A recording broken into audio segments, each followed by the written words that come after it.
بسم اللہ الرحمن الرحیم۔ گلہ بان صیادی یعنی شکاری میں ترقی کرتے کرتے جب انسان ایسا مشاق اور ماہر ہو گیا اور اسے چالاکی آ گئی کہ باعث چوپاؤں اور جانوروں کو وہ زندہ گرفتار کرنے لگا اور اکٹھا کر کر ان کا گروہ اور ریوڑ بنانے لگا، اس وقت اسے یہ تجربہ ہوا کہ بھیڑ بکریوں وغیرہ جو اپنے بچوں کو دودھ پلاتی ہیں، ان کا دودھ انسان کے لیے بھی اتنا ہی مفید ہے اور لذیذ و لطیف ہے جیسا کہ ان کے بچوں کے لیے، اور ان کا دودھ قوی غذا ہے جس سے انسان کو طاقت ملتی ہے اور اس سے انسان کا پیٹ بھی بھر جاتا ہے۔ پھر تو اس نے اس قسم کے جانوروں کو پالنا شروع کیا اور ان وحشی جانوروں کو اہلی بنانا شروع کر دیا، یہاں تک کہ دھیرے دھیرے اس نے بھیڑ بکری گائے بھینس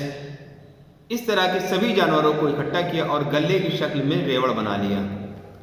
ان کے علاوہ بعض جانور ایسے بھی پائے جو سواری اور بردباری اور بار کشی کے لیے نہایت موزوں معلوم ہوتے تھے، جیسے اونٹ گھوڑے اور گدھے بیل وغیرہ۔ ان کو بھی پکڑا اور گرفتار کیا اور لگام لگا کر ان کو سدھایا اور اپنے کام کے لیے استعمال کے لائق بنایا۔ اب مویشی کو چرانے کی غرض سے اس نے اپنا ساز و سامان لیا اور ایک میدان سے دوسرے میدان کے غرض کے لیے تلاش کے لیے نکلنے پڑا۔ جب اس کو یہ سب کرنا پڑا تو اسے مشقت ہوتی تھی کہ اپنا ساز و سامان کس طرح لے کے جائے، اس لیے اس نے ہلکے ہلکے خیمے سرکنڈے اور چمڑوں سے خیمے بنانا شروع کیے تاکہ اسے لادنے میں آسانی ہو جائے، اور ایک میدان سے دوسرے میدان کی طرف دوسرے سے تیسرے کی طرف اس کو نکلنے میں اور سبز شاداب چراگاہوں اور مرغداروں کی جستجو کرنے میں دقت نہ ہو، اور اس دقت میں نقل مکانی کرنے میں سامان کو لاد کر لے جانے میں ہلکے خیمے اور صاحبان کی ضرورت تھی جن سامان کو اس نے سرکنڈے اور چمڑے سے بنا کر تیار کیا، جو کہ اسے سردی گرمی اور بارش سے بچاتا۔ جب بھی کوچ کرنے کا وقت ہوتا تھا اسے وہ لاد لیتا تھا مویشی پر آسانی سے اور ایک جگہ سے دوسری جگہ چلا جاتا تھا۔ اس طرح انسان وحشی سے صیاد اور صیاد سے گلہ بان یا پھر چرواہا یا راعی بن گیا،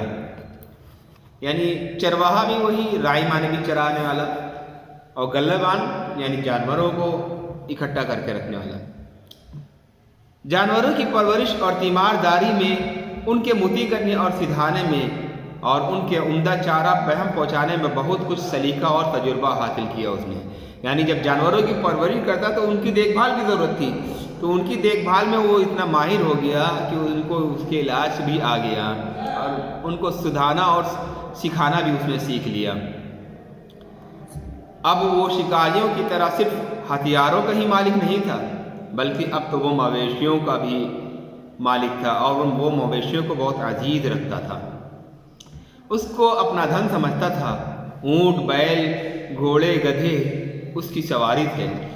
اب وہ ایسا شہسوار ہو گیا کہ گھوڑوں پر سوار ہو کر نیزہ بازی تیر اندازی اور تلوار بازی کرنے لگا، یہاں تک کہ وہ خونخوار شیر اور مست ہاتھیوں کو بھی للکارتا اور ان کا سامنا کرتا، گینڈوں اور ارنے بھینسوں کا بھی شکار کرتا، جو کہ وہ اس سے پہلے نہیں کر پاتا تھا کیونکہ اس کے پاس سواری کے لیے سدھائے ہوئے جانور موجود نہیں تھے، اور یہ جانور بڑے خونخوار ہوتے ہیں اور ان کا سامنا کرنے کے لیے دور سے ان پر حملہ کرنا پڑتا تھا، اس لیے